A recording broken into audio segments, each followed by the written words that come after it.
صلوات پڑھیں محمد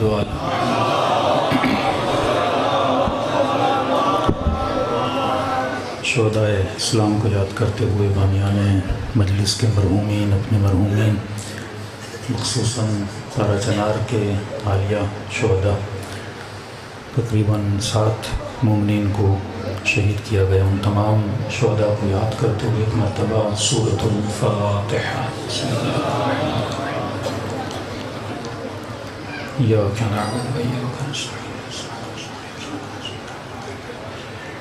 بسم الله الرحمن الرحيم بسم الله الرحمن الرحيم بسم الله الرحمن الرحيم ربنا تقبل منا إنك أنت السميع العليم صلوات پڑھے محمد وعلى محمد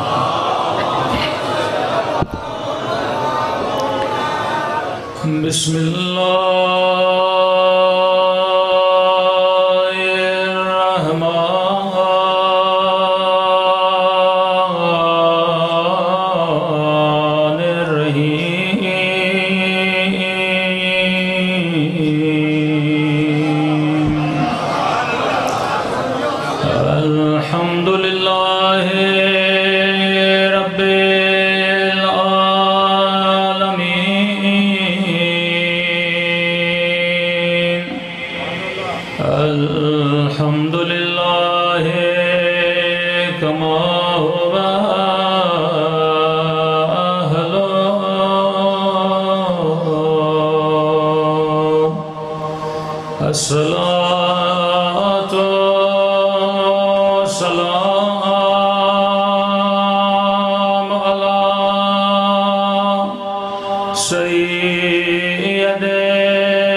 سب مل کے اپنے مولا کے ظہور کی دعا اللہم کل ولیک حجت ابن الحسن صلواتک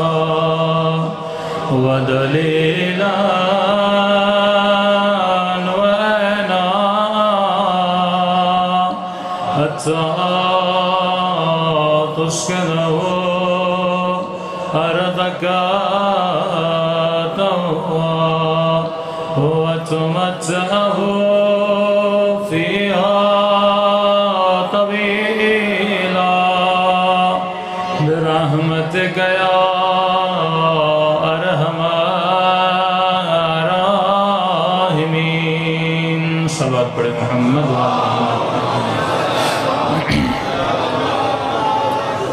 بسم اللہ الرحمن الرحیم رب اشرح لي صدری ویسر لي امری واحلل عقدۃ من لسانی یفقهوا قولی اما بعد فقد قال سبحانہ وتعالی فی محکم کتابہ قل لا اسألکم علیہ اجرا الا المودۃ فی القربہ صلوات پڑھے محمد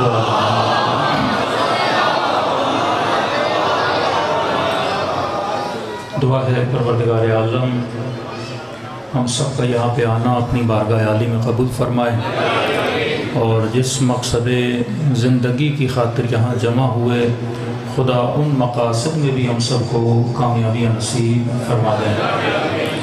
اکثر اہل بیت کے چاہنے والوں پر ایک اعتراض کیا جاتا ہے، جتنے بھی دوسرے مسلمان ہیں ان کے یہاں محدود پروگرامز ہوتے ہیں، عید میلاد النبی ہو گیا، رمضان میں تراویحیں ہو گئیں، لیکن ہم پر یہ اعتراض ہوتا ہے کہ شیعوں کا کوئی ٹائم ٹیبل ہی نہیں ہے کہ جب دیکھو یہ مجلس حسین کراتے ہیں، شہادت ہو تب بھی مجلس، شہادت نہ ہو تب بھی مجلس، کسی امام کی ولادت تو ولادت کی مجلس، کسی امام کی شہادت تو شہادت کی مجلس، نیا گھر لیا پھر مجلس، کاروبار میں کامیابی چاہیے تو مجلس، کوئی نظر کی کوئی منت مانی تو مجلس، جب تک زندہ ہوتا ہے مجلس کراتا ہے، دنیا سے جاتا ہے تو مجلس ترحیم کراتا ہے۔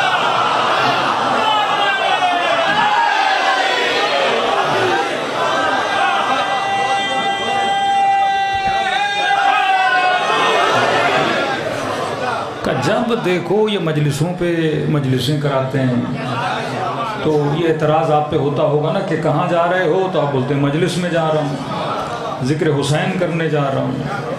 تو میں ہمیشہ کہتا ہوں آج کے بعد اگر کوئی سوال کرے تو یہ نہ کہو کہ مجلس میں جا رہا ہوں، جواب قرآنی دیا کرو،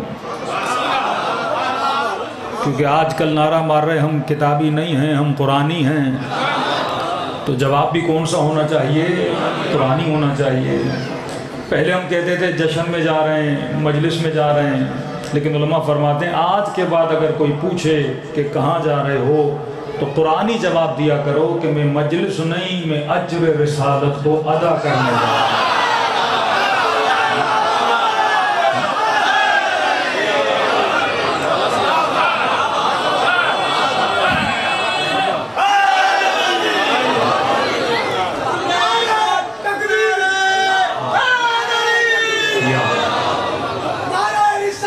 یا رسول اللہ، یا رسول اللہ، اللہم صلی علی محمد۔ اگر کسی کی محبت خدا نے قرآن میں کسی پر واجب کی ہے تو وہ محبت محمد اور آل محمد ہے۔ کوئی مفتی، کوئی مولوی، کوئی مسلم، کوئی مومن اس سے بچ نہیں سکتا۔ پورے قرآن پر ایمان ہو پر قرآن کی اس ایک آیت پر ایمان نہ ہو تو وہ ایمان کسی کام کا نہیں۔ آواز آئی قُلْ لَا أَسْأَلُكُمْ عَلَيْهِ أَجْرًا إِلَّا الْمَوَدَّةَ فِي الْقُرْبَى۔ کچھ آیتیں شیعوں پر لازم ہیں کہ وہ یاد کر لیں۔ کل آپ کے بچے پہ سوال ہوگا، آپ کی بچیوں پہ سوال ہوگا، تو آپ یہ مت کہو کہ مجلس میں اس لیے جا رہا ہوں کیونکہ باپ دادا جاتے تھے، وہ بھی یہی بولیں گے تراویح اس لیے پڑھ رہے ہیں کیونکہ باپ دادا پڑھتے تھے۔ جواب یہ نہیں ہونا چاہیے، یا علی مدد اس لیے کہتا ہوں کیونکہ ابا کہتے تھے، کیونکہ امی نے سکھلا دیا۔ تو یہ دین نہ امی کا ہے نہ ابا کا ہے، یہ دین محمد کا ہے اور آل محمد کا دین ہے۔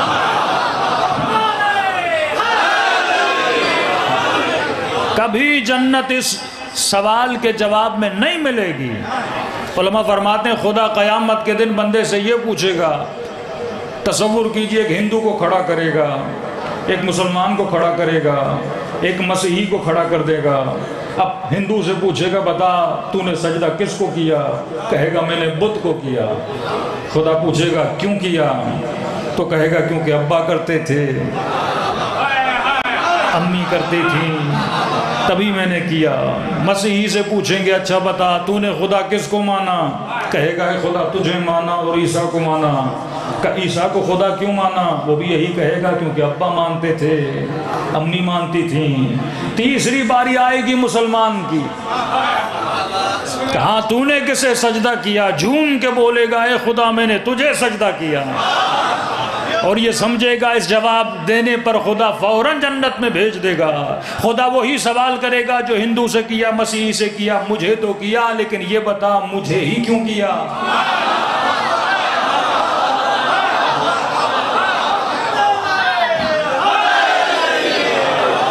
تبھی قبر میں مردے کو لٹانے کے بعد یہ کاندھے ہلا ہلا کے بتایا جاتا ہے، تجھ سے پوچھا جائے گا کہ بتا تیرا خدا کون ہے، تیری کتاب کون سی ہے، تیرا امام کون ہے. پھر بتایا جاتا ہے تیرا خدا وحدہ لا شریک ہے، تیری کتاب قرآن ہے. تو میں نے کہا 5 منٹ کے لیے سوچو کہ جو مردہ پوری زندگی جب تک زندہ تھا کلمہ محمد کا پڑھتا رہا، کتاب قرآن کی پڑھتا رہا، اسے بتانے کی ضرورت کیا ہے کہ تیرا نبی کون ہے، تیرا خدا کون ہے؟ تو وہی سوال پروردگار عالم کرے گا کہ بتا تو نے مجھے سجدہ کیوں کیا؟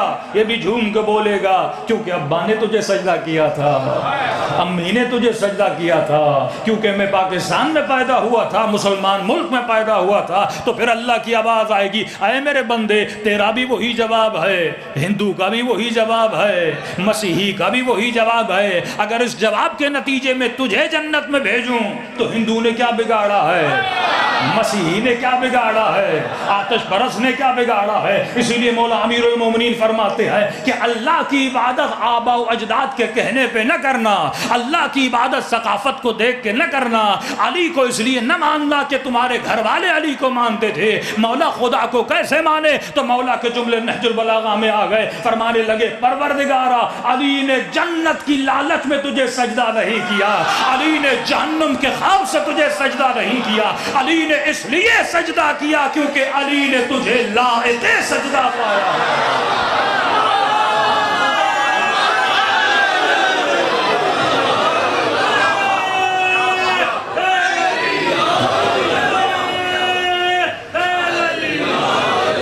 سوچ سمجھ کر اگر مجھے سجدہ کرو گے تو جنت ہے، بغیر سوچ سمجھے اگر یا علی بھی کہو گے تو مدد نہیں ملے گی.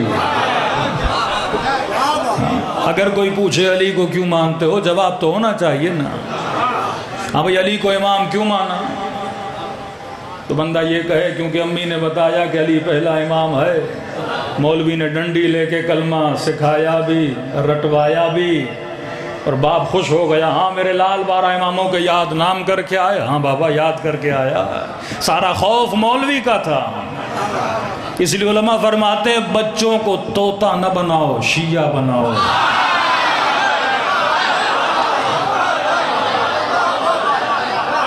طوطے والی نسلیں کسی کام کی نہیں ہیں. جنہوں نے حسین کو خط لکھے تھے وہ طوطے والے شیعہ تھے، اور جو کربلا تک پہنچا وہ حبیب ابن مظاہر بنا. جو کر رہے ہو سوچ سمجھ کے کرو. اللہ کہتا میں یہ نہیں کہتا میری ہی عبادت کرو، کہتا نہیں خود نکل، اگر مجھ سے بہتر رب ملے جاؤ اس کی عبادت کر، مجھ سے بہتر خدا ملے جاؤ اس کی عبادت کر. اپنے بچے کو مجبور نہ کر کے وہ علی کو امام مانے. بولو میرے لال علی سے بہتر امام ملے تو جا کر مان لے.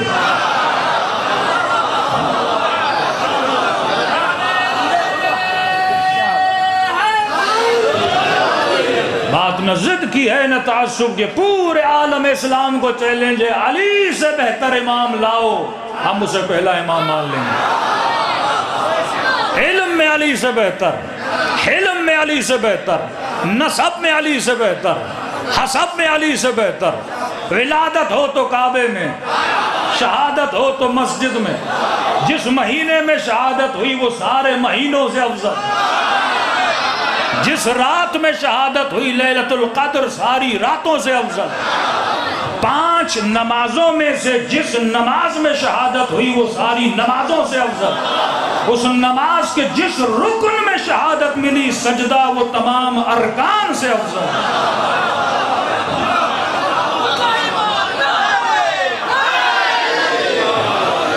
یہ جس زمانے میں آپ جی رہے ہیں یہ اتنا مناظرے کا زمانہ نہیں ہے. یہ زمانہ ہے عقل کا زمانہ، یہ زمانہ ہے شعور کا زمانہ. ہر بچے کے ہاتھ میں موبائل ہے، شیعہ کے ہاتھ میں موبائل، سنی کے ہاتھ میں موبائل. یہ رٹے لگوانے کا زمانہ نہیں ہے. چیلنج دو، آزادی دو اپنے اولادوں کو کہ میرے لال اعتراض تب کروں گا جب تو اسے مانے گا جو عقل کے خلاف ہوگا. کسی بھی اہل سنت کے بھائی کو پوچھئے، بھائی اگر ہم علی کو پہلا امام مانتے ہیں تو اعتراض کیا ہے؟ اگر علی کو پہلا امام مانتے ہیں اعتراض کیا ہے؟ یا علی سے بہتر لا، یا ہم تجھے بتاتے ہیں کہ علی سب سے بہتر ہے. ایک صحابی بتائیے جس کی فضیلت میں اتنی روایتیں ہوں جتنی علی بن ابی طالب کی بارے میں. صرف مولا علی نہیں، ہر امام کا علم اٹھا کر دیکھ لیے. میں نے کہا کتنی بڑی بڑی شخصیات ہیں جن کو مسلمان مانتے ہیں. دیکھیے ماننا اور ہے، کسی شخصیت کو بڑا کہنا اور ہے، اور اس کا بڑا ہونا اور ہے. کہ یا علی تیری مثال کعبے کی طرح ہے. کہ علی کو کعبے جیسا کیوں بولا گیا؟ علی کی نہ شکل کعبے سے ملتی ہے نہ حلیہ کعبے سے ملتا ہے. فرمایا علی تو کعبے کی طرح ہے. دنیا کعبے کے پاس جاتی ہے، کعبہ کسی کے پاس نہیں جاتا.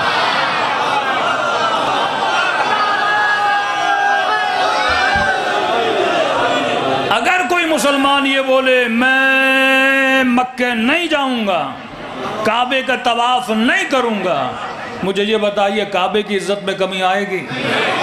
کعبہ کہے گا اگر تو آئے گا تو میں تجھے حاجی بناؤں گا. دنیا کہے میں علی کے پاس نہیں جاتا، تو نہ جا، علی کی ذات پہ کوئی فرق نہیں پڑتا، لیکن علی کے پاس جانے سے تو مسلم سے مومن کہلائے گا. یہ کھلم کھلا چیلنج. دیکھیے ہم مولا علی کے 10 فرامین بیان کرتے ہیں. فرامین تو لاکھوں ہیں. ہم کہتے ہیں کسی بھی شخصیت کو تولنے کے لیے، مثلا آپ جاننا چاہتے ہیں عارف کاظمی کیسا آدمی ہے، تو کوئی کہے گا اس کی مجلسیں دیکھ لو. گاؤں میں فلاں بندہ کیسا ہے، تو کہیں گے اس کی کوئی کتاب پڑھ لو، اس کے رشتہ داروں سے مل لو. اسی طرح ہمارے درمیان اور تاریخ کی شخصیات کے درمیان 1000 سالوں کا فاصلہ ہے. مثلا آج کا بچہ جاننا چاہتا ہے علامہ اقبال کیسا تھا، تو ہم کہیں گے علامہ اقبال کی شاعری پڑھو. محمد علی جناح کیسے تھے، تو کہیں گے ذرا ان کی ہسٹری پڑھ لو، تقریریں پڑھ لو. اسی طرح تاریخ میں مختلف بڑی بڑی شخصیات ہیں. علی بھی گزرے، علی کے ساتھ جو تھے وہ بھی گزرے. تاریخ میں یزید بھی ہے، تاریخ معاویہ بن ابی سفیان بھی ہے، تاریخ میں ابو سفیان بھی ہے، تاریخ میں علی بن ابی طالب بھی ہیں، تاریخ میں مالک اشتر بھی ہیں. بڑی بڑی شخصیات ہیں نا تاریخ میں. اب آج کا مسلمان جس کا فاصلہ 1000 سالوں کا ہے، اگر یہ شخصیت کو پہچاننا چاہتا ہے کیسے پہچانے گا؟ یا اسے مل تو سکتا نہیں، یا اس کے اقوال پڑھ، یا اس کی باتیں پڑھ، یا اس کا کردار پڑھ، پتہ چل جائے گا وہ شخص کیسا تھا. میں چیلنج کرتا ہوں کہ جن کو آپ مانتے ہو آپ ان کے 10 فرامین لاؤ. 10. ہم مولا علی کے 10 فرامین لاتے ہیں. میں نے ایک برادر کو چیلنج دیا، میں نے کہا میں مولا علی کے 10 لاتا ہوں، تو اپنے بڑوں کے 3 لا. 3 فرامین لا. کوئی اخلاقی باتیں ہیں. امام زین العابدین کو دیکھو تو دعاؤں سے خزانہ بھرا ہوا ہے. علی بن ابی طالب کو اٹھاؤ تو نہج البلاغہ بھری ہوئی ہے. چھٹے امام جس کی شہادت کی مجلس ہے توحید مفضل. بڑی سے بڑی شخصیت جب دنیا سے جاتی ہے بچوں کو وصیت کر کے جاتی ہے. آپ کسی بھی تاریخ کی بڑی شخصیت کی کوئی وصیت لاؤ، ہمارے ہر امام کی وصیت میں بھی نصیحت ہے. علم کے خزانے ٹھکانا مدینۃ العلم وعلی بابا، میں شہر علم ہوں اور علی اس کا دروازہ ہے. اور کتنے افسوس کی بات ہے اتنی بڑی شخصیات کی قبروں کو ڈھایا جائے. 8 شوال جنت البقیع قبروں کو گرانے کا مقام ہے. یہ ہر شیعہ جوان پر لازم ہے کہ اپنے اہل سنت کے بھائیوں کو بتائے کہ یہ نہیں کہ صرف اہل بیت رسول کی قبروں کو گرایا گیا. سب سے پہلی قبر جو جنت البقیع میں بنی وہ عثمان ابن رسول کا صحابی تھا، اس کی قبر بنی. کہ فرماتے ہیں بقی کیوں بنا؟ کیونکہ ایک درخت تھا جس کو بقع بولتے تھے، اس درخت کو کاٹا، غالباً عثمان ابن مظعون کی قبر بنائی گئی، اور فرماتے رسول ہفتے میں ایک بار اس بلند پائے صحابی کی قبر پہ آتے تھے اور حسرت سے کہتے تھے کہ اگر میرے خاندان کے لوگ دنیا سے چلے جائیں ان کو اس قبر کے ساتھ دفن کرنا۔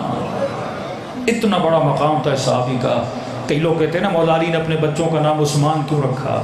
تو مولا کہتے تھے میں نے اس صحابی کے نام پہ اپنے بچوں کا نام رکھا تھا، جس کا لقب تھا ذو شہادتین، 2 شہادتیں دینے والا نبی کا صحابی۔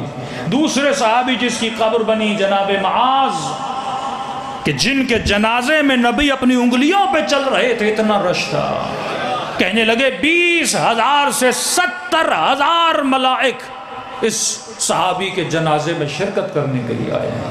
اس کی قبر بھی یہاں پر موجود ہے۔ جناب حمزہ شہید سید الشہداء کی قبر بھی یہاں پر ہے۔ ازواج رسول کی قبور یہاں پر ہے۔ ان تمام قبروں کو ڈھایا گیا۔ یہ توہین صرف آل رسول کی توہین نہیں ہے، یہ توہین اصحاب رسول کی بھی توہین ہے کہ قبروں کو ڈھایا گیا۔ لیکن 5 منٹ کے لیے سوچئے قبریں ڈھائی کیوں گئی؟ 4 مرتبہ امام حسین کے حرم کے روزے پہ حملہ ہوا، سامرہ میں مولا کا روزہ گرایا گیا، امام موسیٰ کاظم کا روزہ گرایا گیا۔ حالانکہ بغداد میں، عراق میں ابو حنیفہ کا روزہ بھی ہے، غوث پاک کا روزہ بھی ہے، لیکن کبھی ان روزوں پہ حملے نہیں ہوتے۔ حالانکہ ہم ہر قسم کے حملے کے مخالف ہیں، کبھی بھی قبور کی بے احترامی نہیں کرنی چاہیے، لیکن ذہن میں بات آتی ہے نا، صرف روزہ اس کا کیوں گرایا جاتا ہے جس کی نسبت مصطفیٰ سے ہے؟ صرف فرزند رسول کے روزے گرائے جا رہے ہیں۔ قرآن کی آیت سنی، اللہ کہتا ہے یرید یطفئوا نور اللہ، اللہ کہتا ہے دشمن کا ارادہ یہ ہے کہ اللہ کے نور کو بجھایا جائے۔ بے افواہہم، خدا دشمن رسول اور آل رسول کا گویا اس آیت میں مذاق اڑا رہا ہے کہ یہ لوگ یہ چاہتے ہیں کہ اللہ کے نور کو بجھایا جائے، بے افواہہم، اپنے منہ کی پھونک سے۔ یہ نور کوئی موم بتی نہیں جو تیری پھونک سے بجھ جائے، یہ نور نور خدا ہے۔ لیکن آخر میں کہتے ہیں واللہ متم نور ہے، دشمن کتنی بھی کوشش کرے لیکن اللہ اس نور کو کامل کر کے رہے گا۔ تصور کر کے بتائیے کس شیعہ نے سوچا تھا کہ کبھی صدام عراق سے جائے گا اور 20 ملین شیعہ حسین کی قبر کی زیارت کے لیے جائیں گے؟ کہ دشمن نے یہ چاہا کہ اس نور کو بجھا دے، لیکن واللہ متم نور ہے، یہ اللہ کا وعدہ ہے کہ اپنے نور کو تمام کر دے گا۔ کبھی وہ ابراہیم کو آگ میں پھینک کر بجھانا چاہتے ہیں، لیکن واللہ متم نور ہے، وہ ابراہیم کو بچا کر نام ابراہیم کو بلند کرنا جانتا ہے۔ 5 منٹ کے لیے مسلمان سوچے تو صحیح صفا و مروہ کے لیے جاتا ہے۔ خدایا صدیاں گزر گئی تو مسلمانوں کو کبھی اس پہاڑی سے اس پہاڑی میں دوڑا رہا ہے، کبھی اس پہاڑی سے اس پہاڑی کے درمیان دوڑا رہا ہے۔ پروردگارہ تیرا نام لینے کے لیے آئے ہیں، تو ابراہیم اور ہاجرہ کی یادوں کو کیوں یاد کر رہا ہے؟ کہ اگر ہاجرہ کی یاد نہیں تو خدا کی یاد نہیں، اگر ابراہیم کی یاد نہیں تو خدا کی یاد نہیں، کیونکہ یہ ابراہیم ہے جس نے کعبہ بنایا، یہ ابراہیم ہے جس نے میرے نام کو بلند کیا، کہ یہ حسین ہے جس نے نو کے نیزہ سے میرے نام کو بلند کیا تھا۔ واللہ متم نور ہے، اللہ اپنے نور کو تمام کرے گا، لیکن دشمن کی کوشش یہ ہے کہ نور خدا کو بجھایا جائے۔ کبھی کربلا میں قتل کر کے بجھانا چاہا، کبھی ان کی قبروں پہ حل چلا کے بجھانا چاہا، کبھی ان کے شیعوں کو قتل کر کے بجھانا چاہا۔ یعنی ہر وہ بندہ جو نام حسین کو زندہ رکھتا ہے یہ اسے قتل کرنا چاہتے ہیں۔ دشمنی شیعوں سے نہیں، دشمنی اس نور خدا سے ہے۔ جو بھی اس نور کا نام بلند کرے گا، کبھی مجلس میں بم پھوڑا گیا، کبھی مسجد میں نمازیوں کو مارا گیا، کبھی جلوسوں پہ اٹیک کر دیا گیا، کبھی شناختی کارڈ کو دیکھ دیکھ کر شیعہ کا نام پڑھ کے گولی ماری گئی۔ بھائی دشمنی شیعہ سے نہیں ہے، کیونکہ اس کے نام پر حسن کا نام ہے، حسین کا نام ہے، کبھی غلام حسین کا نام ہے۔ یہ دشمنی اس نور خدا سے ہے جسے دشمن بجھانا چاہتا ہے، لیکن اللہ کا وعدہ ہے، اے اہل بیت ہدایت کے چاہنے والے کبھی گھبرانا نہیں، کیونکہ یہ اللہ نے ذمہ اٹھایا ہے، خدا اس نور کو تمام کر کے رہے گا۔ وہی جنت البقیع جسے گرایا گیا ہے، وہی کعبہ جس پر قابض ہے، فرمایا ایک دن آئے گا اسی زہرا کا لال کعبے کی دیوار کو ٹیک دے کر کہے گا اے اہل عالم مجھے پہچانو میں کون ہوں، میں اسی زہرا کا بیٹا ہوں جس کا گھر گرایا گیا تھا، میں اسی حسین کا بیٹا ہوں جس کا سر قلم کر دیا گیا تھا، کیونکہ واللہ متم نور، اللہ اپنے نور کو تمام کرتا ہے۔ تبھی میرے معصومہ فرماتے ہیں اے مومن کبھی ظلم کو دیکھ کر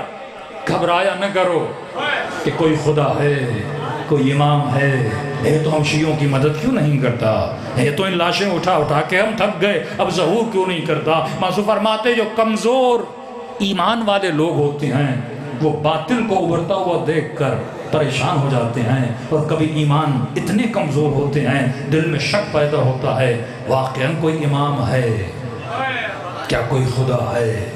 اللہ قرآن میں پیاری مثال دیتا ہے، کہتے ہیں باطل کی مثال جھاگ کی طرح ہے۔ خواتین کپڑے دھوتی ہیں، سرف سے پانی پر جھاگ بنتی ہے، کہا باطل کی مثال جھاگ کی طرح ہے۔ خدا کہتا ہے حق کی مثال پانی کی طرح ہے، کبھی کبھی باطل حق پر جھاگ بنا دیتا ہے، تب تجھے پانی نظر نہیں آتا، جھاگ ہی جھاگ نظر آتی ہے، لیکن خدا قرآن میں کہتا ہے جھاگ کب تک رہے گی؟ پانی پہ جھاگ بناؤ باہر رکھ دو، کتنی دیر تک جھاگ باقی رہتی ہے؟ کہ بالآخر جھاگ ختم ہو جاتی ہے اور پانی ظاہر ہو جاتا ہے۔ اگر باطل نے جھاگ بٹھائی ہے کتنی دیر بٹھائے گا؟ بالآخر صدام بھی چلا گیا اور کربلا میں نعرہ حسین بلند ہو گیا، اور ایک دن آئے گا کہ ان کا بھی زوال آئے گا اور جنت البقیع میں زہرا کے لال کے علم کے لہرانے کی صدائیں بلند ہوں گی۔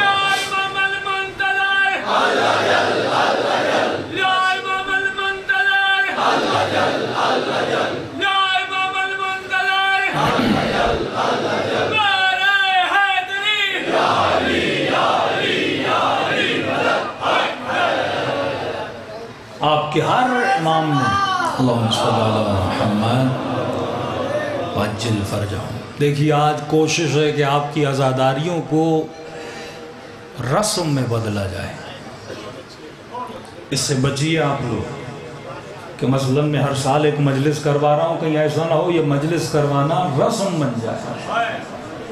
جو بھی کام کرو عبادت سمجھ کے کرو، جو بھی کام کرو یہ نہ کہو کہ مثلا مولانا سالانہ مجلس سے میری ہر سال کراتے تھے ہماری رسم ہے، یہ نہ بولا کرو رسم ہے، بولا کرو ہر سال میں عبادت کرتا ہوں۔ اور عبادت کا مطلب کیا ہے؟ 2 رکعت نماز پڑھتا ہوں، کیوں؟ قربتاً اللہ۔ مجلس کراتا ہوں، کیوں؟ قربتاً اللہ، تاکہ کس کے قریب ہو جاؤں؟ اللہ کے قریب ہو جاؤں۔ مطلب اگر نماز پڑھو اور خدا کے قریب نہ ہو تو یہ شیطان والی نماز ہے۔ ہر چیز کا ہدف ہوتا ہے۔ مومن کہہ رہے مولانا گھر بنا رہا ہوں، بھائی کیوں بنا رہے ہو؟ مولانا گھر میں رہنا ہے، اب گھر بنا کے کوئی رہے ہی نہ، گھر بنانے کا ہی فائدہ نہیں۔ چھت بنا رہا ہوں تاکہ بارش آئے تو گھر کے اندر پانی نہ آئے، اب تنکوں کی چھت بنائے سارا پانی اندر آئے تو چھت بنانے کا فائدہ ہی نہیں۔ نماز پڑھتا ہوں، کیوں؟ قربتاً اللہ، تاکہ کس کے قریب ہو جاؤں؟ اللہ کے۔ اب بندہ نماز پڑھے پر شیطان کے قریب ہو، کوئی فائدہ اس نماز کا ہے؟ کتنے مولوی کتنے مفتی شمر جیسے گزرے، لوگ شمر کو ابن سعد کو سمجھتے ہیں ان پڑھ تھے، نہیں۔ صفین میں علی کے ساتھ 17 حج کیے ہیں شمر نے، مؤذن ہے لشکر یزید کا۔ ابن سعد بہت بڑے صحابی کا بیٹا، جو صحابی کی گود میں پلے بڑا ہو جائے تو اس نے کچھ نہیں سیکھا ہوگا نبی کی حدیث و روایات سے، لیکن ایسی نماز جو بندے کو حسین سے دور کرے اس کا فائدہ کیا؟ ایسی نماز جو بندے کو خدا سے دور کرے اس کا کیا فائدہ؟ تبھی فرمایا لا تقربوا الصلاۃ، نماز کے قریب نہ آنا، وانتم سکارا، جب تو نشے کی حالت میں آئے نماز کے قریب نہیں آنا۔ خدایا کیوں؟ کہا نشے والی نماز میں تجھے پتہ ہی نہیں تو پڑھ کیا رہا ہے، کس کے حضور میں کھڑا ہے۔ نماز وہ کام کی جس میں ہوش بھی ہو، جس میں بندے کو پتا ہو کہ میں کیا کر رہا ہوں اور کیا پڑھ رہا ہوں۔ تو ہر وہ کام کرو جس سے قرب پروردگار عالم ملے۔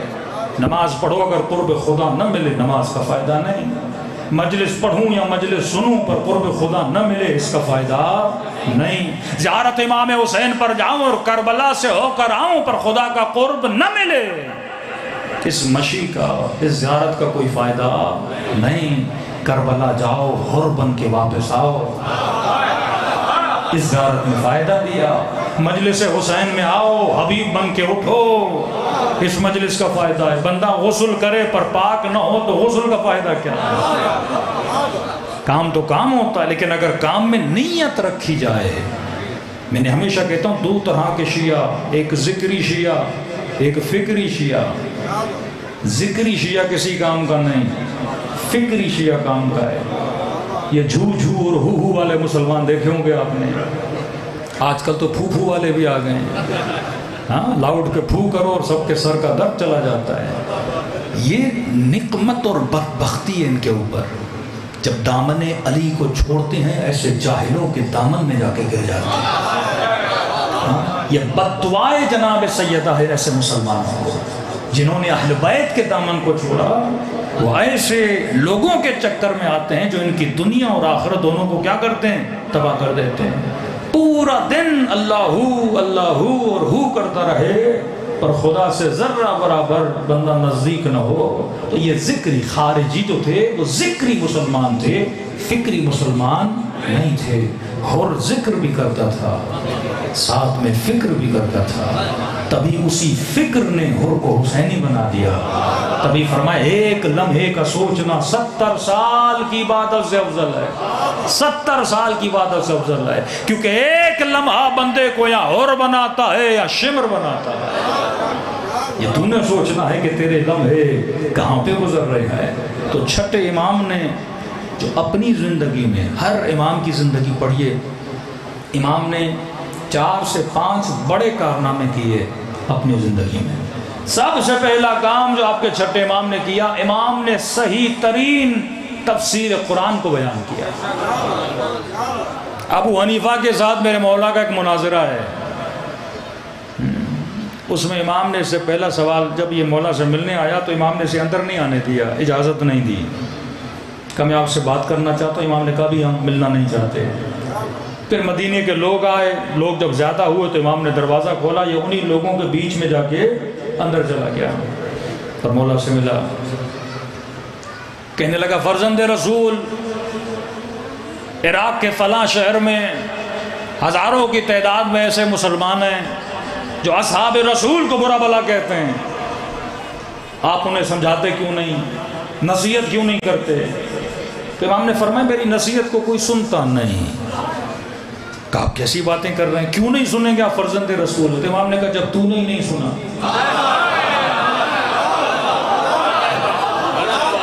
میں نے تجھے کہا باہر رک جا، تو ان کے ساتھ اندر آ گیا، میں نے تجھے بیٹھنے کا نہیں بولا تو بیٹھ گیا، میں نے تجھے بات کرنے کا نہیں بولا تو بات کر پڑا۔ کہا جب تو ہی نہیں سن رہا لوگ کہاں سنیں گے؟ کہ ہم نے سنا، امام فرماتے ہیں میں نے سنا ہے تو قرآن کی تفسیر کرنے لگا ہے۔ امام عثمان نے کہا ہاں، کہ وہ قرآن کی جو آیت ہے اما بنعمت ربک، کہ قیامت میں اللہ نعمت کا سوال کرے گا، کہ میں نے سنا ہے تو نے تفسیر یہ کی ہے کہ جو ہم گھر میں کھانا کھاتے ہیں، گرمیوں میں ٹھنڈا پانی پیتے ہیں اور خوشگوار کھانے پھل پودے کھاتے ہیں، اللہ ان کا سوال کرے گا؟ کہتے ہیں ہاں میں نے یہ تفسیر کی ہے۔ امام نے کہا ابو حنیفہ مجھے یہ بتا، اگر تیرے گھر میں کوئی مہمان بن کے آئے، تو اسے کھانا کھلائے، روٹی کھلائے، مرغی کھلائے، اور کل تو اسے یہ بولے کہ میں نے تجھے یہ کھلایا تھا وہ کھلایا تھا، کہ یہ کام کیسا ہے؟ کہ کنجوس آدمی ایسا کرے گا، کوئی اور نہیں کرے گا۔ کہ جب تو ایسا نہیں کرتا تو خدا مرغی اور روٹی کا کیوں پوچھے گا؟ بندوں سے یہ پوچھے گا کہ میں نے تجھے مرغی کھلائی اور آلو کھلائے اور چنے کھلائے؟ اس نعمت کا سوال کرے گا؟ ہرگز کا۔ پھر کس نعمت کا سوال کرے گا؟ کہ جو سب سے بڑی نعمت ہے محبت محمد اور آل محمد کا سوال کرے گا۔ ہماری نعمتوں کا سوال کیا جائے گا۔ ایران میں کتاب چھپی ہے 5-6 جلدوں پر، جس میں ہزاروں کی تعداد میں روایتیں جمع کر دی گئی ہیں جو صحیح ترین تفسیر آپ کے امام جعفر صادق نے قرآن کی ہے۔ دوسرا کام میرے مولا کا سب سے بڑا، احیاء سنت رسول۔ 100 سال رسول سے گزر کے فاصلہ بن گیا۔ اب امت کو نہیں پتا رسول وضو کیسے کرتے تھے، رسول روزہ کیسے رکھتے تھے، نبی حج کیسے کرتے تھے۔ یہ واحد امام ہے جس نے لوگوں کو بتایا۔ کسی امام کو اتنی فرصت نہیں تھی، تنگی تھی، مسائل تھے۔ گولڈن ٹائم آف شیعہ، یعنی شیعوں کا سنہری وقت 2 اماموں کا ہے، 5واں امام، 6واں امام۔ کیونکہ بنو عباس اور بنو امیہ کی آپس میں جنگیں چل پڑی، توجہ اہل بیت سے ہٹ گئی، اور اہل بیت نے جتنا دین سکھانا تھا امت کو سکھا دیا۔ اب آتے تھے عوام کے بیچ میں، مسجد کے باہر تشت لے کے بیٹھتے تھے اور وضو کرتے تھے کہ دیکھنا ہے میرا نانا وضو کیسے کرتا تھا،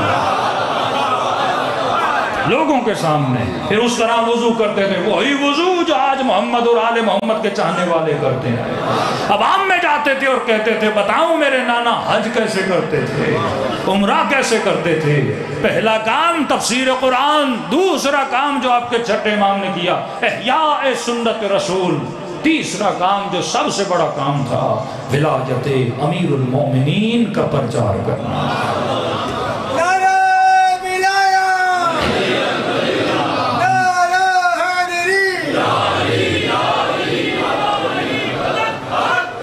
مینا میں جاتے تھے، ہزاروں کے مجمع میں خطبے دیتے تھے اور کہتے تھے لوگوں تجھے پتا ہے نبی کے بعد سب سے پہلا نبی کا وارث کون ہے؟ کہتے تھے میرے بابا علی ابن ابی طالب ہیں، میرے بابا کے بعد حسن ابن علی ہیں، حسین ابن علی ہیں۔ یہ ہم ہیں جس کو خدا نے علم کی وراثت دی ہے اور ہم ہیں جو انبیاء کے وارث ہیں۔ تیسرا کام امامت کی پرچار کی۔ چوتھا کام جو آپ کے امام نے کیا عزاداری امام حسین کے پرچم کو بلند کیا۔ امام زین العابدین سے ملتا، پانی کو دیکھتے تھے روتے تھے، کسی کی شادی میں جاتے تھے روتے تھے، لیکن امام زین العابدین نے پراپر اپنے گھر میں مجلس عزا اس طرح نہیں کروائی جس طرح آپ کے 6 امام نے کروائی۔ وہ زمانہ قید و بند کا زمانہ تھا، صرف یہ امام جعفر صادق ہیں، بڑے سے بڑے شاعروں کو اپنے گھر میں بلاتے تھے اور کہتے تھے میرے بابا کا مرثیہ پڑھ رہے ہیں۔ پراپر مرثیے چلتے تھے، گریہ ہوتا تھا، شیعہ جمع ہوتے تھے، گھروں میں آہ و بکا کی آواز آتی تھی۔ یہ جتنی زیارتیں آپ پڑھتے ہیں، زیارت امین اللہ، زیارت حضرت عباس علمدار، السلام علیکم ایھا العبد الصالح المطیع للہ ولرسولہ، یہ کس کی زیارت سکھائی ہوئی ہے؟ یہ آپ کے 6 امام، امام جعفر صادق کی۔ آداب زیارت کے، زیارت میں جانے سے پہلے غسل زیارت کرو، وضو کر کے جایا کرو، اس نے تو خول پڑھا کرو، 2 رکعت نماز زیارت پڑھا کرو، ذریعہ حسین کو بوسہ دیا کرو، رأس الحسین پہ کون سی زیارت پڑھا کرو، مقام شہداء پہ کون سی زیارت پڑھا کرو، غازی عباس کے بازوؤں کے مقام پہ کون سی زیارت پڑھا کرو۔ یہ سارے آداب کس نے سکھائے؟ آپ کے امام جعفر صادق نے سکھائے۔ یہ وہ کارنامے تھے جو آپ کے امام نے کیے۔ 5واں سب سے بڑا کام، کیونکہ امام کے شاگرد جو ہوتے تھے وہ شیعہ نہیں ہوتے تھے، ابو حنیفہ شاگرد ہے، سارے مسلمان آتے تھے، جس طرح آپ بیٹھے ہیں اسی طرح امام کے درس میں بیٹھتے تھے، چلے جاتے تھے۔ امام نے خواص کو شیعہ بنانا سکھایا، شیعہ شناسی۔ آج عوام الناس کہتے ہیں ہم شیعہ ہیں، لیکن فکری شیعہ بہت کم ہے۔ مجلسی شیعہ آپ کو بہت ملیں گے، 10 دن کالے کپڑے پہننے والے شیعہ بہت ملیں گے، لیکن وہ شیعہ جو دل سے، جس کے دل پر علی کی حکومت ہو، تو یہ نہیں کہ صرف 10 دن حسین کو یاد کرے، جو پورا سال حسین کے رنگ میں رنگ جائے۔ ابو ذر غفاری جیسا شیعہ، میثم تمار جیسا شیعہ۔ علی نے کبھی یہ نہیں دیکھا کہ میرا شیعہ کام کیا کرتا ہے، آفیسر ہے، مالدار ہے، پیسے والا ہے، غریب ہے، یہ نہیں دیکھتے تھے۔ دیکھتے تھے جو کام کرتا ہے وہ حلال کا ہے یا حرام کا ہے۔ حلال کماتا تھا چاہے ریڑھی لگاتا تھا، علی کھجورے بیچنے میں بھی اس کی مدد کرتے تھے۔ یعنی یہ سوچو محسم ریڑھی لگا رہا ہے، کہہ رہا مولا تھوڑا کام ہے، کہ محسم تو چلا جا، علی تیری طرف سے کھجورے بھیجیں گے۔ موچی ہے لیکن اس کی دکان پہ امام زمانہ آ کر بیٹھتے ہیں، کیونکہ ایماندار موچی ہے۔ یہ نہیں دیکھتے تو نے مال کتنا جمع کیا، یہ دیکھتے ہیں تو نے ایمان کتنا جمع کیا، کیونکہ دنیا 60-70 سال کی زندگی کا نام ہے، برزخ میں ہزاروں سال اگر علی کے ساتھ جینا ہے تو علی کے رنگ میں رنگ جاؤ۔ میں ہمیشہ ایک جملہ کہتا ہوں، کہاں یا علی کہنا اور کہاں علی کے ساتھ رہنا۔ ابھی ایک مومن نعرہ مارے گا، نعرہ حیدری، کتنی آسانی سے آپ نے بولا یا علی۔ کہاں یا علی کہنا؟ یا علی کہنا بڑا آسان ہے، لیکن کہاں علی کے ساتھ رہنا؟ رہنے کے لیے محسم جیسا دل ہونا چاہیے، رہنے کے لیے حبیب ابن مظاہر جیسا ارادہ ہونا چاہیے، رہنے کے لیے عباس جیسا ادب ہونا چاہیے، رہنے کے لیے زینب جیسا حیا ہونا چاہیے، رہنے کے لیے اکبر جیسی جوانی قربان کرنی پڑتی ہے۔ آج کا جوان بڑے فخر سے یا علی تو کہتا ہے، لیکن کیا تم نے زبان میں حیا لایا؟ کتنا مشکل ہے آنکھوں کو حرام سے بچانا اس زمانے میں۔ مولا فرماتے ہیں اکثر لوگ جہنم میں جائیں گے زبان کے گناہ کی وجہ سے اور آنکھوں کی وجہ سے۔ امیت عین، امام حسین کا جملہ، اے خدا وہ آنکھ اندھی ہو جائے جسے تو نظر نہیں آتا۔ پوری زندگی اہل بیت نے یاد خدا میں گزاری اور خدا کے لیے اپنا گھر، اپنے بچے، اپنا سب کچھ لوٹا دیا۔ آج سب سے زیادہ اگر دنیا میں کوئی مظلوم ہے وہ ذات خدا ہے۔ ہر کسی کی عزت ہے اور خدا کے قانون کی کوئی عزت نہیں ہے۔ معصوم فرماتے ہیں خدا ہر گناہ کو بخشتا ہے، متکبر کو نہیں بخشتا۔ کہ مولا تکبر کیا ہے؟ کہ تکبر ہے حکم خدا کے سامنے کھڑا ہو جانا۔ کہ خدا کا ماہ مبارک رمضان میں روزہ واجب ہے، کہتا ہے میں نہیں رکھتا، دیکھتا ہوں تو کیا کرے گا۔ خدا کہتا ہے نماز واجب ہے، کہتا ہے حسین میں نہیں پڑھوں گا، دیکھتا ہوں خدا کیا کرتا ہے۔ یہ تکبر ہے۔ شیطان بنا کیونکہ متکبر تھا، اللہ کے سامنے کھڑا ہو گیا۔ خدا نے کہا آدم کو سجدہ کر نہیں کروں گا، تجھے کروں گا، آدم کو نہیں کروں گا۔ کہ تو نے ہزاروں سجدے کیے، اس میں تیری مرضی تھی، ایک سجدے میں میری مرضی ہے۔ زندگی اپنی مرضی سے نہ گزارو، خدا کی مرضی سے گزارو۔ چند جملے آپ کے چھٹے امام جعفر صادق علیہ السلام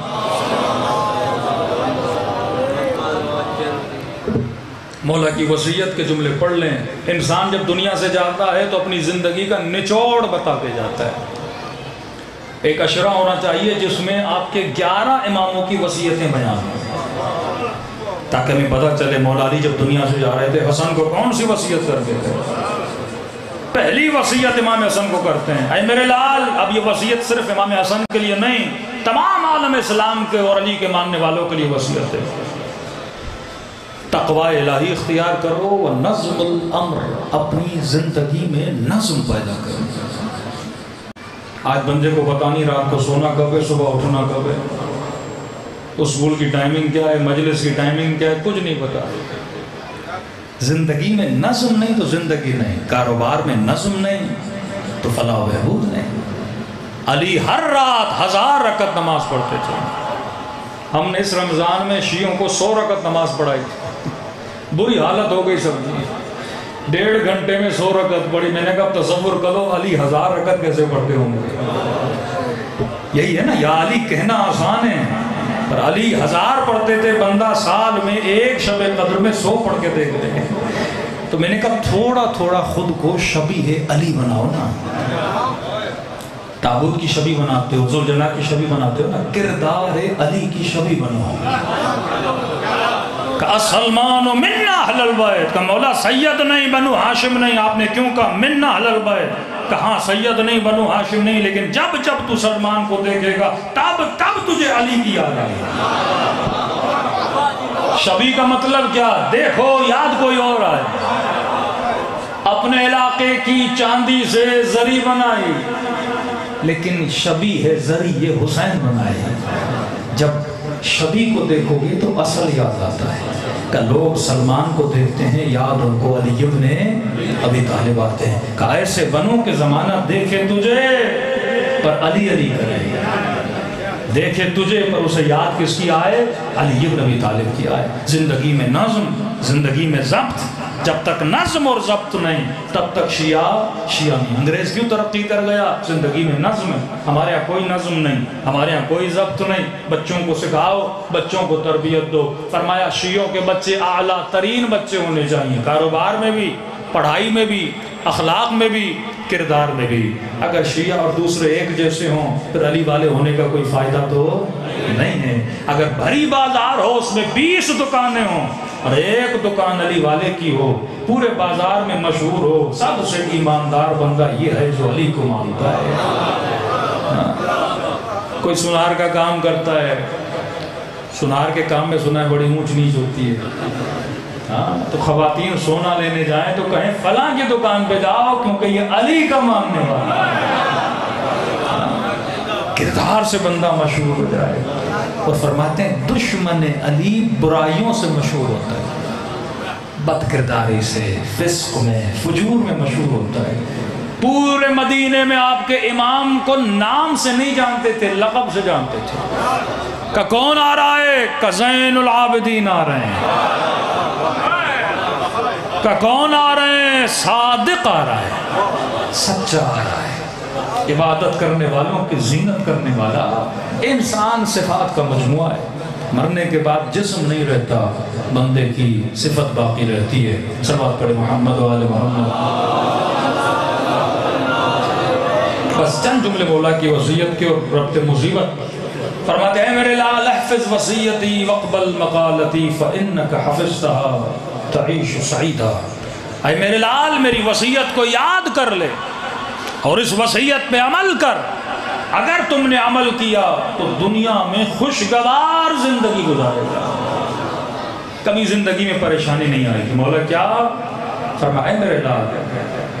یا بنی من رضی بما قسم اللہ لہ استغنا، جو بندہ اللہ کی تقسیم پہ راضی ہوا وہ زندگی میں خوش رہتا ہے۔ مطلب کسی امیر کے گھر جاؤ تو اس کے بنگلے کو دیکھ کر اپنی جھوپڑی کو خراب نہ کیا کر۔ جو اللہ نے تیری قسمت میں دیا، رزق اللہ کی طرف سے تقسیم ہے، تیرا کام ہے محنت کرنا، جو مل رہا ہے وہ تیرا رزق ہے۔ یہ نہیں کرو فلاں بندہ کاروبار کر رہا ہے وہ لاکھوں کما گیا، میں نے کاروبار کیا مجھے نقصان ہو گیا۔ بھائی تیرا نصیب ہی یہی تھا، اپنے نصیب پہ رو نہیں، دوسرے نصیب سے جلو نہیں۔ جو خدا نے تقسیم کیا اس پہ کیا ہو جا؟ راضی ہو جا۔ فلاں کو 4 بیٹے مجھے 1 بھی نہیں، بھائی تیرا نصیب یہ تھا، تیری قسمت یہ تھی۔ ہاں اور بھی مسائل ہے شادیوں کے، بندے دوسروں کو دیکھ کر حسرت کھاتے ہیں۔ حسرت کھاؤ گے، معصوم فرماتے ہیں حسرت بندے کے وجود کو ایسے کھاتی ہے جیسے دیمک لکڑی کو کھا لیتا ہے۔ سب سے بڑی وجہ گناہ نہ کرنے کی حسرت ہے۔ ایک زمان آیا میرے چھٹے امام کے پاس، امام نے کہا نگاہ حرام سے کسی عورت کو نہ دیکھا کرو۔ کہا مولا کیوں؟ کہا نگاہ حرام سوائے حسرت کے کچھ نہیں دیتی۔ لذت تو نہیں ہے، نہ کسی کو دیکھو گے صرف حسرت پیدا ہوگی، کچھ تیرے نصیب ہونا تو نہیں ہے۔ نگاہ حرام بندے کو تباہ کر دیتی ہے، لیکن فرمایا جو مومن ہے اس کے اندر حسرت نہیں تو بندہ سکون میں رہے۔ اب بندے کے پاس گاڑی نہیں اور روڈ پہ بیٹھ کے سب کی بڑی بڑی گاڑیاں گن رہا ہے، کوئی کیا ہوگا گاڑیاں گننے سے؟ اس اور بڑی گاڑی پوری زندگی گھر میں روتا رہے گا میرے پاس بھی ہو، وہ تو آنی نہیں ہے گاڑی تیرے پاس، وہ ویسے ہی بیٹھ کے تو روتا رہے گا، خون سکھاتا رہے گا۔ خسرت دنیا آخرت۔ علی جیسی فکر بناؤ، اللہ دے اس میں بھی خوش رہو، اللہ نہ دے اس پہ بھی خوش رہو۔ خاک پہ سوئے تھے پھر بھی خوش تھے نا، یہ نصیب پروردگار عالم ہے۔ فرمایا جو میرے چھٹے امام فرماتے زندگی میں خوش رہنے کے لیے وصیت کر رہے ہیں، اے مومن اگر چاہتے ہو دنیا اور آخرت میں خوش رہو، خواتین کے لیے بھی کہہ رہا ہوں، فلاں کو شوہر نے یہ خرید کے دیا، میاں کا سر کھا جائیں۔ ہاں فلاں کی شادی میں دیکھے اس نے اپنی بیوی کو سونے کا ہار لے کر دیا، 4 سال گزر گئے تو نے مجھے نہیں لے کر دیا۔ ہاں اتنا سوچو، کہتے ہیں تمناؤں کی چادر اتنی بڑھاؤ جتنی ضرورت ہے، زیادہ نہ بڑھائے کرو۔ قرضے اٹھا کے بندہ خواہشوں کو پورا کرے، ہاں بھائی ہماری ٹی وی چھوٹی ہے، فلاں نے بڑی ٹی وی خریدی ہے، تو بڑی ٹی وی خریدنے سے جنت میں کوئی بڑا گھر ملتا ہے کیا؟ جتنا ہے بندہ اس پہ راضی ہو جائے۔ اکاؤنٹ میں 20 لاکھ ہیں تو 14 لاکھ والی گاڑی لو، 50 لاکھ ہیں تو 30 والی لو۔ زیادہ حسرتیں بناؤ گے کیونکہ حسرتیں ختم نہیں ہوتی۔ آج ایک موبائل لوگے 6 مہینے کے بعد کہو گے یہ کام کا نہیں دوسرا لینا ہے۔ حسرتیں، دنیا میدان حسرت ہے، حسرت کے پیچھے حسرت ہے۔ فرمایا اللہ رحمت کرے اس بندے کر جو راضی ہوا، جو خدا نے اس کے لیے کیا کیا ہے، تقسیم کیا۔ دوسری وصیت امام فرماتے ہیں، اے مومن ومن ابصر ومن مد بصر، جو انسان لوگوں کے مال میں آنکھ رکھتا ہے وہ ہمیشہ فقیر رہتا ہے۔ کبھی بھی لوگوں کے مال میں آنکھ نہ ڈالا کرو کہ فلاں کے پاس اتنا پیسہ، فلاں کے پاس یہ ہے، کبھی نہ کیا کرو۔ میں ہمیشہ کہتا ہوں مال رزق نہیں ہے، یہ جملہ غور سے سنو۔ مثلاً آپ کے اکاؤنٹ میں آج تک لوگوں کو یہ نہیں پتا کہ جب میں دعا کرتا ہوں اے خدا میرے رزق میں اضافہ فرما، مجمع کہتے ہیں آمین، اور ذہن میں یہ ہوتا ہے مال میں اضافہ فرما۔ رزق کا مطلب مال نہیں ہے، یہ آج مجلس میں آئے ہو یہ بھی رزق پروردگار عالم ہے۔ یہ جو گریہ کرتے ہو، آنسو آنکھوں سے بہتے ہیں، یہ بھی رزق خدا ہے۔ یہ جو علم اہل بیت لے رہے ہو اس سے بڑا کوئی رزق نہیں ہے۔ ہاں دعا کیسی ہونی چاہیے؟ اکثر لوگوں کو یہ نہیں پتا کہ دعا کیسے کرنی ہے۔ کہتے ہیں خدا اولاد دے، اے خدا مال دے، اے خدا گھر دے، اے خدا گاڑی دے، پر یہ ساری چیزیں تو دشمن کو بھی مل گئی۔ ہاں نواز شریف کے پاس کتنی گاڑیاں ہیں، کتنے بڑے بڑے گھریں، جاتی عمرہ میں جا کے دیکھ لو۔ تو کیا یہ رزق ہے؟ یہ مال ہے۔ رزق اور چیز ہے۔ کشیہ جب دعا کرتے ہیں کہتے ہیں اے خدا مجھے وہ رزق دے جس رزق کے ملنے سے میں تیرا دشمن نہ بنوں۔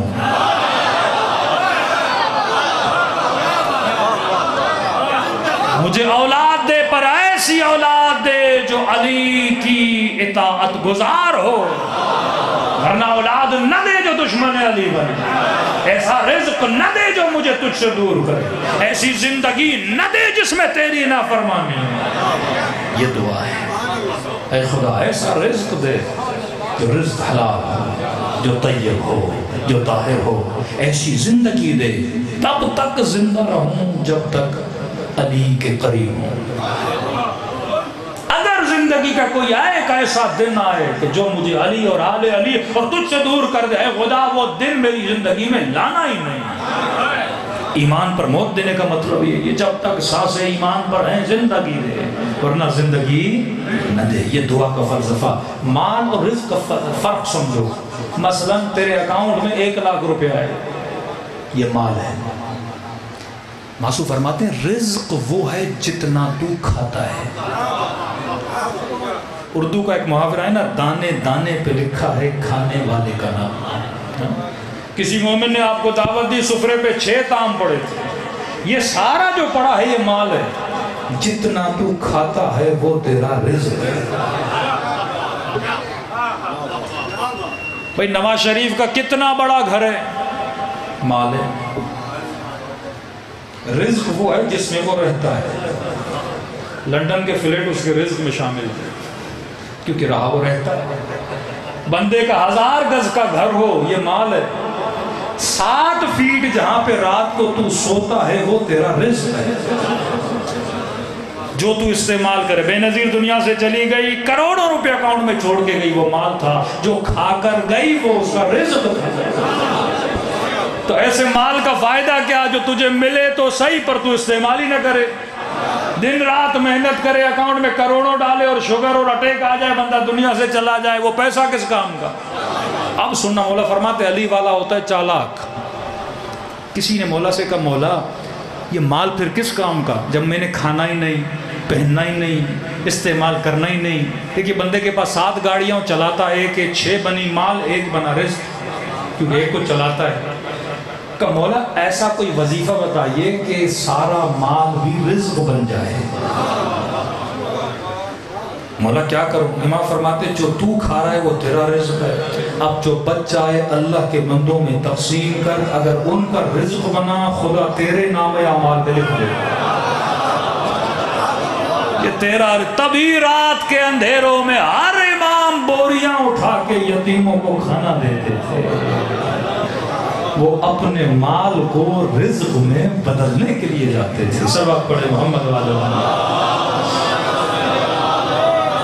مختصر کرتا جا رہا ہوں. پھر فرماتے ومن استعظم ذلت غیرہ, جس نے کسی غیر کے, چھٹے ماں فرماتے ہیں اس کے گناہ کو بڑا سمجھا تو اپنے گناہ کو چھوٹا سمجھے گا. فرماتی ہیں علی والوں کی صفت نہیں. علی والا لوگوں کے گناہوں کو بڑا نہیں سمجھتا کہ 4 دوستوں میں بیٹھو کو فلاں تو بڑا گناہگار ہے, بڑا فاسق ہے, بڑا زانی ہے, بڑا شرابی ہے. جب لوگوں کے گناہوں کو گننا شروع کرو گے تو تجھے اپنے گناہ چھوٹے لگیں گے. کہ مولا آپ کا شیعہ کیسا ہوتا ہے؟ فرمایا من استعظم ذلت نفسہ, جو اپنے چھوٹے گناہ کو بھی بڑا سمجھتا ہے پھر اس کو لوگوں کے گناہ کیا لگتے ہیں؟ چھوٹے لگتے ہیں. پھر فرمایا ومن کشف عن حجاب غیرہ, وہ ہمارا شیعہ نہیں جو لوگوں کے گناہوں سے پردہ اٹھائے. ایران کا واقعہ سنا رہا ہوں. کچھ گناہوں کے اثرات جو ہوتے ہیں, صلوات پڑھے محمد وعلی محمد. دیکھیے ایک مرتبہ آپ گناہ کرتے ہو, سزا ملے گی آخرت میں. ایک مرتبہ انسان خطا کرتا ہے, سزا دنیا میں ملتی ہے. جیسے قطع رحم, بندہ بہن سے ناراض ہو جائے, ماں سے ناراض ہو جائے, باپ سے بدتمیزی کرے, اللہ کہتا ہے اس گناہ کی سزا میں دنیا میں دیتا ہوں, اس کی زندگی کو کم کر دیتا ہوں. دوسرا گناہوں میں سے یہ ہے, اگر تو دوسروں کے گناہوں سے پردہ اٹھائے گا خدا تیرے گھر سے پردہ اٹھا دے گا. فرمایا میں ستار العیوب ہوں, تیرا بھی یہ ہو کہ تو لوگوں کے عیبوں پہ پردہ رکھے. ایک ایران کے عالم تھے, بندہ تھا, کسی مومن دنیا سے چلا گیا, اس کو غسل دینے جا رہے ہیں. اب انسان جب مردہ ہو جاتا ہے غسل دیا جاتا ہے تو بعض لوگوں کے ناک سے خون بہتا ہے, بعض کی غلاظت نکل جاتی ہے. کہتی اس جنازے کو دیکھ کے اور ہنس رہا تھا کہ فلاں بندے کو غسل دے رہے تھے اور اس کی گندگی اس کے بدن سے خارج ہو گئی. کہتا میں نے منع کیا, لوگوں کے عیبوں پہ ہنسا نہ کرو. اس نے کہا نہیں اس میں کون سی بڑی بات ہے. کہتا ہے مولانا 6 مہینے نہیں گزرے یہ خود مر گیا اور جس چیز پہ ہنس رہا تھا وہی اس کے جنازے کے ساتھ ہوا. لوگوں کے عیبوں پہ پردہ رکھا کرو. معصوم فرماتے ہیں وَمَنْ دَاخَلَ الصُّفَحَاءَ حُقِّرَ, بے وقوفوں کے ساتھ اٹھا بیٹھا نہ کرو, بدنام ہو جاؤ گے معاشرے میں. وَمَنْ خَالَطَ الْعُلَمَاءَ وُقِّرَ, علماء کی صحبت میں بندہ بیٹھتا ہے, معصوم فرماتے ہیں وہ معاشرے میں باوقار ہو جاتا ہے. علماء سے مراد صرف مولوی نہیں, پڑھے لکھے لوگ, ان کے ساتھ بیٹھا کرو. یہ جو ہوٹلوں پہ غلط لوگوں کے ساتھ 1-1 گھنٹہ 10-10 گھنٹہ, یہ علی کے جوان کی عادتیں نہیں ہیں. بے وقوفوں کے ساتھ اپنا ٹائم ضائع کرنا. علی والا ہمیشہ علماء کی صحبت میں بیٹھتا ہے. مولا فرماتے ہیں قیامت میں عزیز ہو جاؤ گے, اللہ باوقار کر کے تجھے اٹھائے گا. ومن تخذ, فرماتے ہیں کبھی بھی ایسی جگہوں پہ نہ جایا کرو جو بدنام جگہ ہے. جاؤ گے تو لوگ تیرے اوپر انگلیاں اٹھائیں گے. کتنی فکر ہے, زہر ملی ہے, بستر پر لیٹے ہیں اور جاتے جاتے بھی اپنے شیعوں کو سمجھا کر جا رہے ہیں کہ کبھی ایسے کے ساتھ نہ بیٹھنا کہ علی کا شیعہ بدنام ہو جائے. تبھی فرمایا کونوا لنا زینا ولا تکونوا لنا شینا، ہمارے لیے باعث زینت بننا، کبھی باعث ذلت نہ بننا. دنیا تجھے دیکھے تو کہے جب علی کا شیعہ ایسا تو اس کا مولا علی کیسا ہوگا. فرمایا کئی ایسے تھے جنہوں نے ہمیں زخم زبان دیا، کئی ایسے تھے جنہوں نے ہمیں خوش کیا. وہب قلبی 4 دن کا شیعہ. مجھے نہیں پتا وہب نے نماز بھی صحیح طریقے سے سیکھی تھی کہ نہیں، لیکن آج پوری زندگی نمازیں پڑھ کر کربلا جانے والا وہب قلبی کو سلام کرتا ہے، کیونکہ صحیح وقت میں وہب نے صحیح فیصلہ کیا. مومن کی نشانی جب تجھے اپنی غلطی کا پتہ چلے، اگر اسی وقت فیصلہ کر کے غلطی کو چھوڑتے ہو تو علی والے ہو. اگر غلطی کا احساس ہو اور غلطی کو نہ چھوڑو تو یہ صفت علی والوں کی نہیں ہے، یہ صفت دشمن اہل بیت کی صفت ہے. وہب بنا کیونکہ جان گیا کہ حسین حق پر ہیں، حسین کے خیمے میں آئے. اور بنا کیونکہ جان گیا کہ غلطی پر ہوں، اور مولا حسین سے آ کے معافی مانگی. 18,000 خط لکھے لوگوں نے حسین کو. سب مسلم کو چھوڑ کے چلے گئے کیونکہ دل میں وہ اطاعت حسین ابن علی نہیں تھی.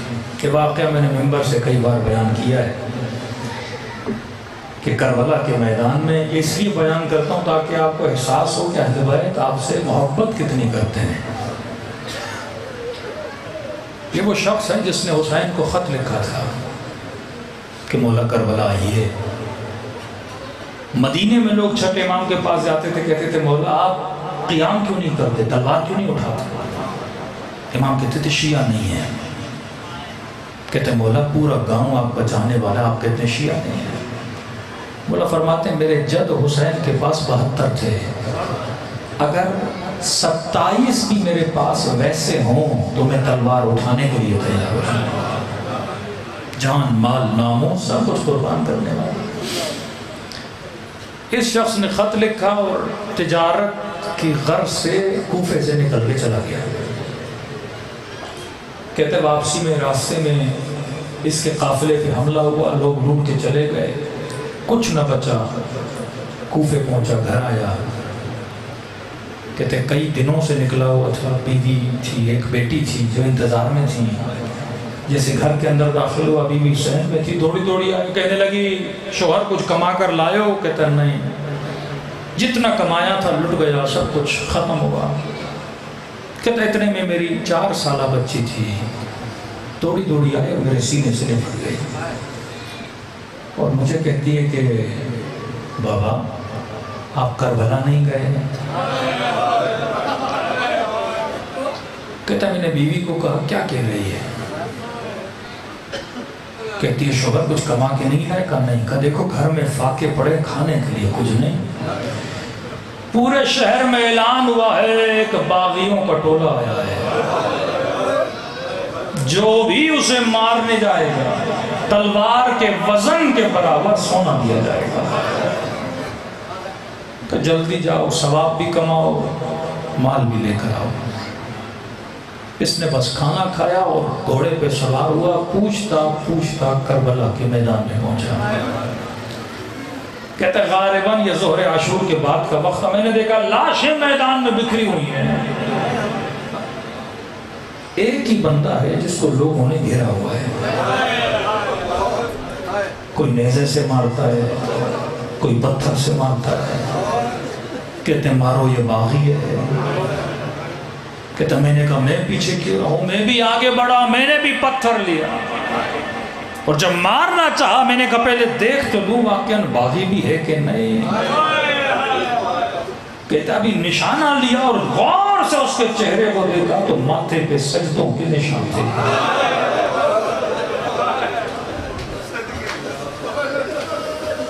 میں نے کہا نا جو فکر کرتا ہے وہ غلطی سے بچتا ہے. جو کرو پہلے سوچو کہ جو کر رہا ہوں اس سے میرا مولا راضی ہے کہ نہیں, اس سے میرا خدا راضی ہے کہ نہیں.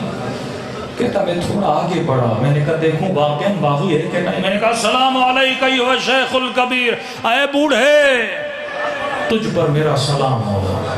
اس نے کہا وعلیکہ السلام, تجھ پر بھی میرا سلام ہو, لیکن بتا تو صحیح تو کون ہے جس نے آج مجھے سلام کیا. میں نے کہا کیوں مسلمان کو سلام نہیں کرتے؟ کہا کرتے ہیں پر آج کسی نے مجھے مسلمان نہیں سمجھا. مسلمانوں کو کوئی پتھر مارتا ہے. اسی لیے جب زیارت عاشورہ پڑھتے ہو نا 100 سلام امام حسین کو. عاشورہ کے دن جب زیارت عاشورہ ہے مستحب ہے 100 مرتبہ امام کو سلام کرو. کسی نے میرے چوتھے امام سے پوچھا مولا اتنے سلام کیوں ہیں؟ کہ عاشورہ کے دن میرا بابا ترس گیا تھا, کوئی میرے بابا کو سلام کرے. کہتے تھے نہیں یہ تو باغی ہے. میں نے کہا مسلمان نے کہا کہ مجھے کا کلمہ پڑھتے ہو؟ میں نے کہا کہ کس کا؟ کہ محمد کا. کہ اسی محمد کا کلمہ پڑھتے ہو, اسی کے نواسے کو پتھر مار رہے ہو. میں صرف کہتا ہوں مصائب میں سوچ کے رویا کرو. آج مومن 50 کا, کوئی 40 کا, کوئی 20 کا بیٹھا ہوا ہے. ہر بندہ یہ تمنا کرتا ہے مجھے امام زمانہ کی زیارت ہو جائے. ایک دن تیرا امام تیرے سامنے کھڑا ہو, تو اسے پتھر مار رہا ہو, اور تجھے پتا چلے جسے تو مار رہا یہ تیرا امام آئے ہیں, تیرے اوپر کیا گزرے گی؟ امام نے کہا عجیب چاہنے والا ہے, خط بھی تو نے لکھا, پتھر بھی مارنے تو آیا ہے. کہتا جیسے پتا چلا نا یہ حسین ابن علی ہے, میرا پورا بدن کانپنے لگا. سیدھا جا کے مولا کے قدموں میں گرا. میں نے کہا مولا واللہ خدا کی قسم ہے پتہ نہیں تھا آپ حسین ہیں. مولا میں تجارت پہ گیا, واپس آیا, آپ کب آئے؟ مجھے کچھ نہیں پتا. کہتا ہے میں نے کہا مولا تلوار نکالتا ہوں, آپ کا دفاع کروں گا, جان کو قربان کروں گا. کہ فوراً حسین نے میرے ہاتھوں کو روک لیا. کہ تیرا نام شہداء میں نہیں ہے. حکم دے رہا ہوں جتنا جلدی ہو سکے کوفے چلا جا. مجھے نہیں پتا مولا کیوں بھیج رہے تھے, شاید یہ چاہتے ہوں کوئی ایک تو ہو کوفے میں حسین کا چاہنے والا. جب زینب کو چادر کی ضرورت پڑے, جب سکینہ کو پانی کی ضرورت پڑے, کہتا میں نے بڑی خواہش کی لیکن کہا نہیں, حکم امام ہے چلا جا. کہتا روتا ہوا حسین سے دور ہوا, تھوڑا دور ہوا, پھر مجھے کہا ذرا میرے قریب تو آ. کہتا دوڑا گیا. میں نے کہا شاید امام نے اجازت دے دی. کہ جیسے قریب گیا تو امام نے اپنے ہاتھ سے ایک انگوٹھی اتاری. قدیمی مومنوں مجھے نہیں پتا, تمہیں پتا کہتے نہیں کہ حسین کے ہاتھوں میں کتنی انگوٹھیاں تھیں. ایک انگوٹھی کے لیے ظالم نے یہ بولا کہ مولا اتر نہیں رہی تھی, میں نے حسین کی انگلی کو کاٹ لیا تھا. دوسری انگوٹھی یہ ہے جو حسین نے خود اتار کے دی ہے. امام نے کہا ذرا میرے قریب تو آ کے. جیسے قریب گیا امام نے انگوٹھی اتار کے میرے ہاتھ پہ رکھی. میں نے کہا مولا یہ انگوٹھی کس کے لیے دے رہے ہیں؟ امام نے فرمایا جب تو سفر پہ گیا تھا تیری بیٹی نے تجھ سے انگوٹھی مانگی تھی.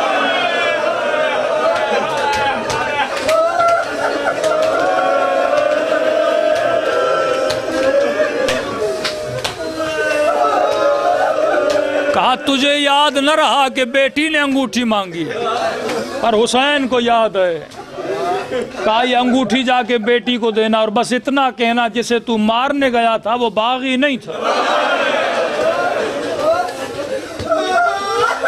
وہ تیرا امام تھا. تصور کریں جسے غیروں کی بیٹیوں کی اتنی پرواہ ہو, اور جب اس کی اپنی بیٹی تماچے کھا رہی ہو, اس مولا حسین پہ کیا گزری ہوگی, اس امام زین العابدین پہ کیا گزری ہوگی جب سکینہ نے تماچے کھائے.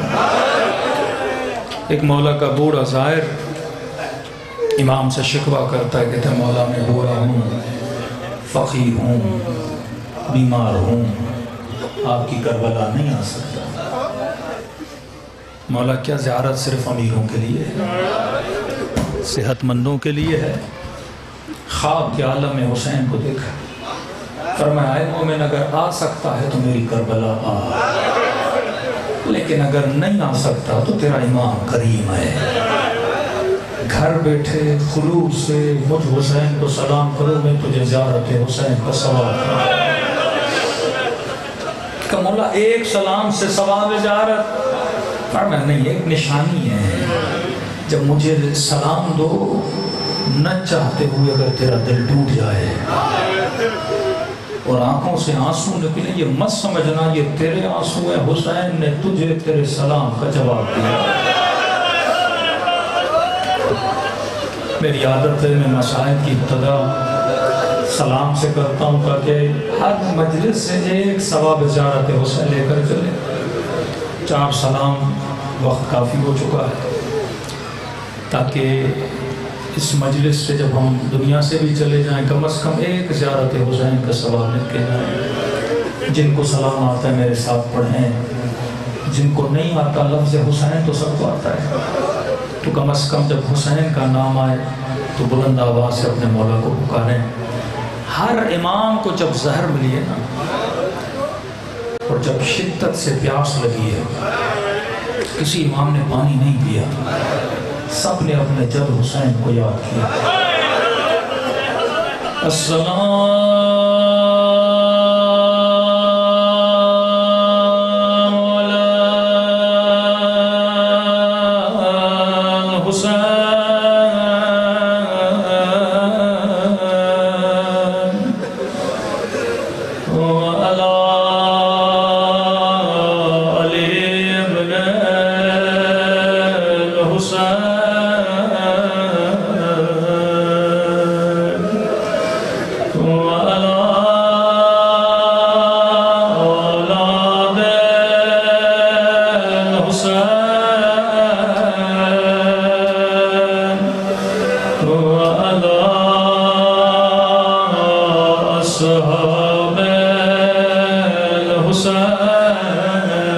سب مل کے السلام علی الحسین وعلی علی ابن الحسین وعلی اولاد ماشاءاللہ بلند آواز وعلی اصحاب ایسے سلام کرو جیسے زینب نے کیا السلام علی حسین وعلی علی ابن وعلی اولاد وعلی اصحاب میرا سلام زینب کی لٹی ہوئی چادر میں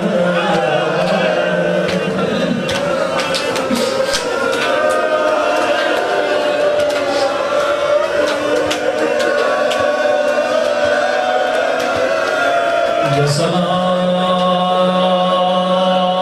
میرے سلام نہیں، امام زمانہ کے سلام آپ ہر مجلس میں ہر ذاکر کے مسائل سنتے ہو، لیکن آج امام زمانہ کے مسائل سنیے گا۔ زیارت ناہیہ امام زمانہ کا نوحہ ہے، کبھی رات کے اندھیروں میں مولا کا نوحہ پڑھا کرو، سنیں گے کیسے اپنے جد پہ گریہ کرتے ہیں۔ فرمایا میرا سلام ہو ان زخمی کلاریوں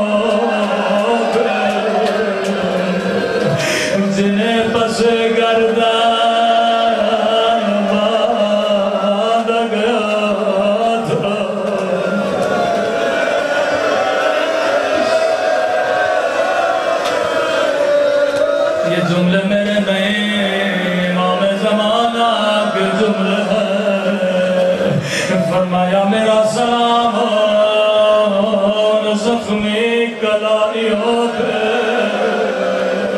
جنہیں پس گردن باندھا گیا کسی ذاکر نے کہا مولا کربلا میں بی بی زینب پہ بڑے بڑے مصائب آئے ظالم نے نوک نیزہ سے مارا کسی نے تازیہ نہ مارا لیکن آپ نے وہ مصیبت یاد نہیں کی آپ نے زخمی کلائیوں کو یاد کیا اللہ جانے اس مصیبت میں راز کیا تھا لیکن ایک ذاکر کہتے ہیں جب میں نے یہ روایت پڑھی مجھے امام کی مصیبت سمجھ میں آ گئی راوی کہتا ہے 11 محرم کو زینب اونٹ سے ایسے گری جیسے عباس گرے تھے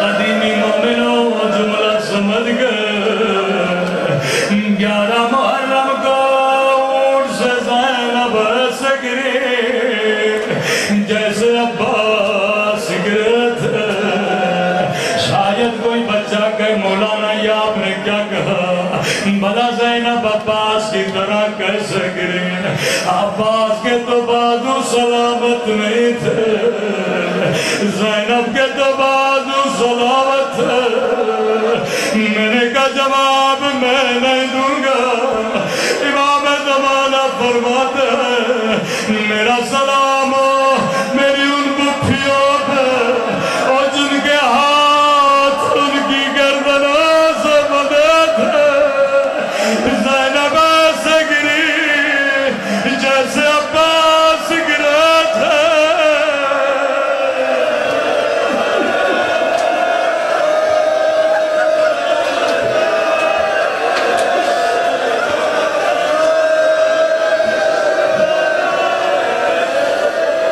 میرا سلام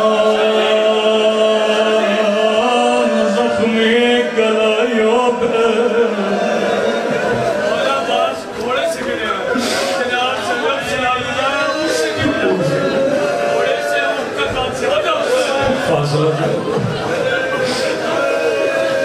میرا سلام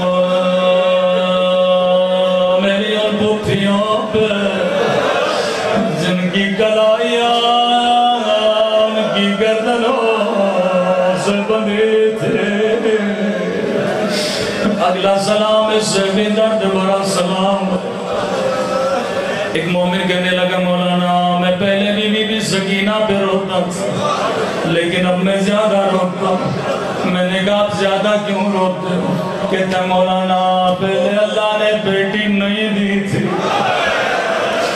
لیکن جب سے گھر میں بیٹی پیدا ہوئی مجھے نہیں پتا امام زین العابدین نے کیسے برداشت کیا یہ جملہ میرا نہیں حجت خدا امام زمانہ کا جملہ فرمایا میرا سلام ان ننے سے رخساروں پہ اگلا جملہ بڑا درد بھرا جملہ سیدو مجھے معاف کرنا میرا سلام ان ننے سے رخساروں پہ جن کا رنگ بدلتا رہا یہ نہیں کا رنگ بدل گیا بلکہ بدلتا رہا کبھی شمر کے تماچوں نے رنگ نیلا کیا کبھی ظالم کے تماچوں نے رنگ کالا کیا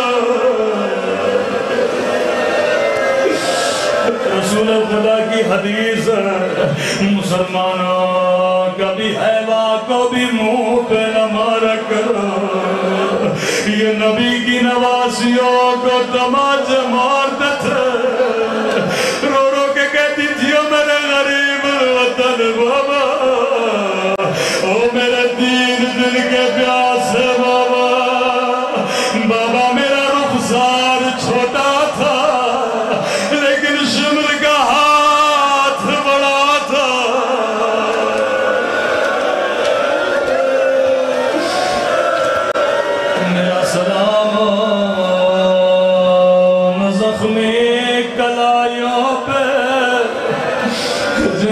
سے گردان باندھا گیا میرا سلام ان ننے سے رخساروں پہ جن کا رنگ بدلتا رہا اگلا سلام بڑا درد بھرا سلام ہے آخری سلام اور زحمت کو تمام کروں فرمایا میرا سلام ان زخمی پھٹے ہوئے ہونٹوں پہ امام نے نام نہیں لیا قدیمی مومن اللہ جانے یہ کس کے ہونٹ فرمایا میرا سلام زخمی پھٹے ہوئے ہونٹوں پہ جن پہ ظالم چھڑی